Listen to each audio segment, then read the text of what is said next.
The live TV, सच सबसे आगे। नमस्कार, द लाइव टीवी आप देख रहे हैं। आपके साथ मैं हूं आदित्य कुमार। क्या देश में लोकतंत्र बचा रह गया है? क्योंकि राज्यसभा चुनाव में जिस तरीके से क्रॉस वोटिंग हुई है और इसके पीछे की जो कहानी निकलकर सामने आई है कि विधायकों को डराया जा रहा था, धमकाया जा रहा था, लालच दिया जा रहा था, खरीद फरोख्त की जा रही थी, इस वजह से क्रॉस वोटिंग हुई। इतनी किसी भी राज्यसभा चुनाव में क्रॉस वोटिंग नहीं हुई जितनी की इस बार के राज्यसभा चुनाव में हुई है। हिमाचल प्रदेश ले लीजिए, उत्तर प्रदेश ले लीजिए, इन जगहों पर तो उम्मीद ही नहीं की जा रही थी कि इस तरीके से क्रॉस वोटिंग होगी। इसकी आशंका पहले से नहीं थी, लेकिन जिस तरीके की चीजें अब देश में हो रही हैं वो लोकतंत्र की ओर जरूर इशारा कर रही हैं। क्या वाकई में लोकतंत्र बचा हुआ है? क्या जहां चुनी हुई सरकारें वहां षड्यंत्रकारी लोग उन सरकारों को गिराने का काम नहीं कर रहे हैं? आप देखिए, हिमाचल प्रदेश में अब सुगबुगाहट तेज हो गई है।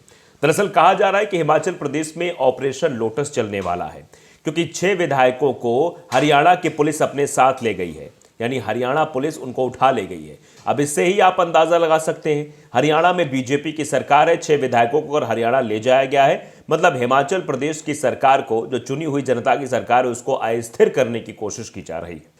जनता ने मैंडेट दिया था कांग्रेस को, सरकार बनाई थी सुक्खू ने और वो चला रहे थे, लेकिन 1.5 साल के बाद अब वहां बीजेपी ने राज्यसभा चुनाव में जिस तरीके का षड्यंत्र रचा और उस षड्यंत्र को अब कामयाबी पर लाने के लिए ऑपरेशन लोटस की सुगबुगाहट भी तेज कर दी गई है। ऐसे में आप बताइए, क्या लोकतंत्र बच गया है? क्या वाकई में लोकतंत्र की जो दुहाई दी जाती है, जो प्रधानमंत्री नरेंद्र मोदी जी लोकतंत्र की बात करते हैं, क्या वो लोकतंत्र बचा है? वो शायद अब नहीं लग रहा है। यानी भाजपा के अंदर डर का माहौल बना हुआ है। लोकसभा चुनाव में हार उसके अंदर एकदम घर कर गई है। शायद यही वजह है कि पार्टियों को तोड़ने में, विधायकों को तोड़ने में वो किसी भी हद तक जाने को तैयार दिखाई दे रही है। कैसे भी करके उसको ये वाला लोकसभा चुनाव जीतना है, इसके लिए कुछ भी करना पड़े। आप जानते हैं कि भारतीय जनता पार्टी के नेता भी इस बात को खास तौर पर कह चुके हैं, नितिन गडकरी जो कि बड़े स्तर के नेता हैं, कि आजकल राजनीति सिर्फ कुर्सी के लिए हो गई है, जनसेवा इसमें से समाप्त हो गई, जनसेवा शब्द ही निकल गया है।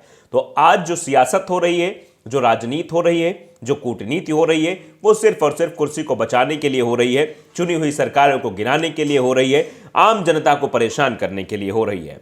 आपने नहीं देखा होगा कि किसानों को किस तरीके से रोका जा रहा है, किस तरीके से उनके ऊपर आंसू गैस के गोले दागे जा रहे हैं, कैसे बेरोजगार युवाओं को लाठी दी जा रही है, उनके पेपर लीक कराए जा रहे हैं और किस तरीके से चुनी हुई सरकारों को गिराने की कोशिशें भी की जा रही है, जिसका नाम ऑपरेशन लोटस रख दिया गया है।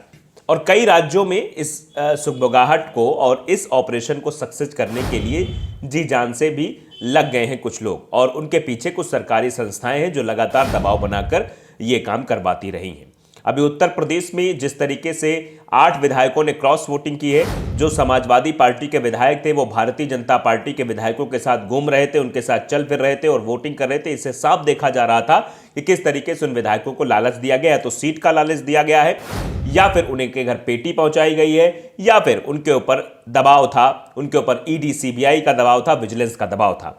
खैर, ये अलग की बात है, लेकिन आज जो हम चर्चा कर रहे हैं वो कर रहे हैं हिमाचल प्रदेश की। हिमाचल प्रदेश की सरकार को अस्थिर करने के लिए हरियाणा की पुलिस 6 विधायकों को अपने यहां लेके आई है, जिसके बाद ये चर्चा शुरू हो गई है, क्या ऑपरेशन लोटस अब हिमाचल प्रदेश में भी होने वाला है?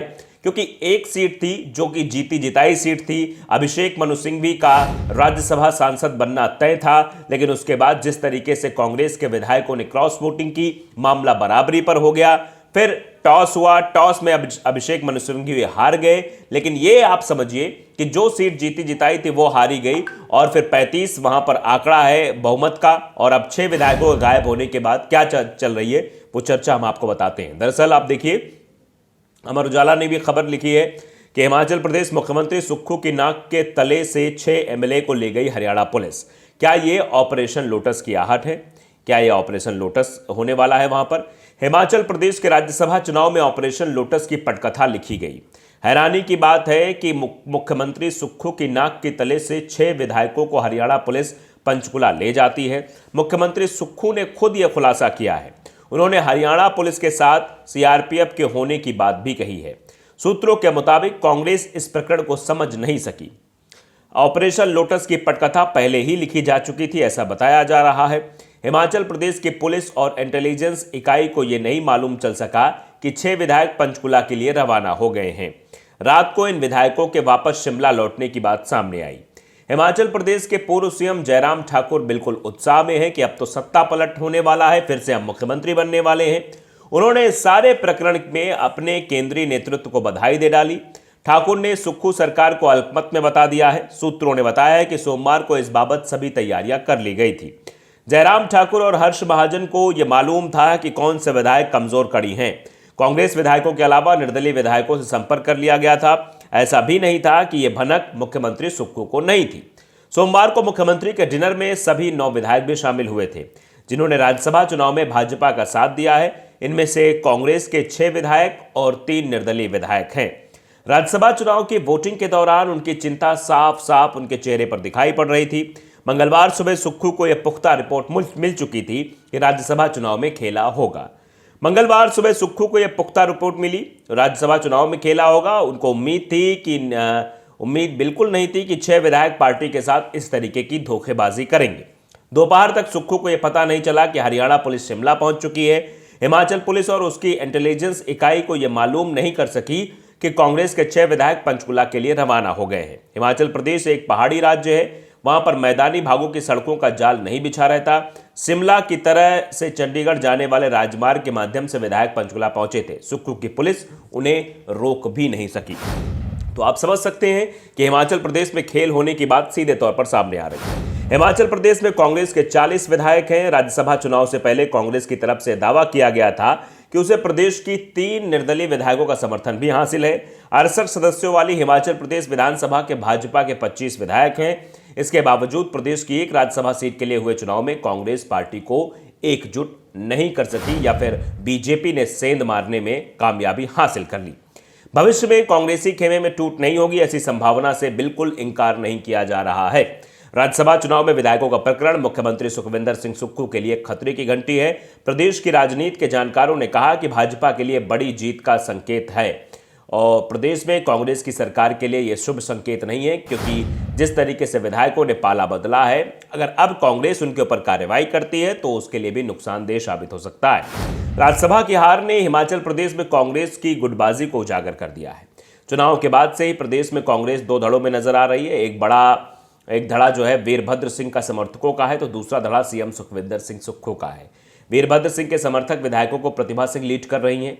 जानकारों के मुताबिक अयोध्या में जब राम मंदिर के प्राण प्रतिष्ठा समारोह आयोजित हुआ तो उस वक्त कांग्रेस पार्टी की पूर्व अध्यक्ष सोनिया गांधी और मौजूदा अध्यक्ष मल्लिकार्जुन खड़गे को निमंत्रण मिला था, लेकिन उन्होंने वहां पहुंचने में असमर्थता जताई थी। खास बात है कि पूर्व सीएम वीरभद्र सिंह के बेटे और लोक निर्माण मंत्री विक्रमादित्य सिंह प्राण प्रतिष्ठा समारोह में भाग लेने के लिए अयोध्या पहुंच गए थे।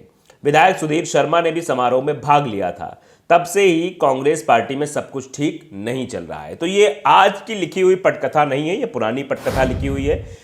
पार्टी लीग से बाहर चल के ये विधायकों ने निर्णय लिया था, जिसके बाद से समस्या शुरू हो गई थी कि कुछ ना कुछ बड़ा जरूर होने वाला है और उसका परिणाम स्वरूप आज सबके सामने है।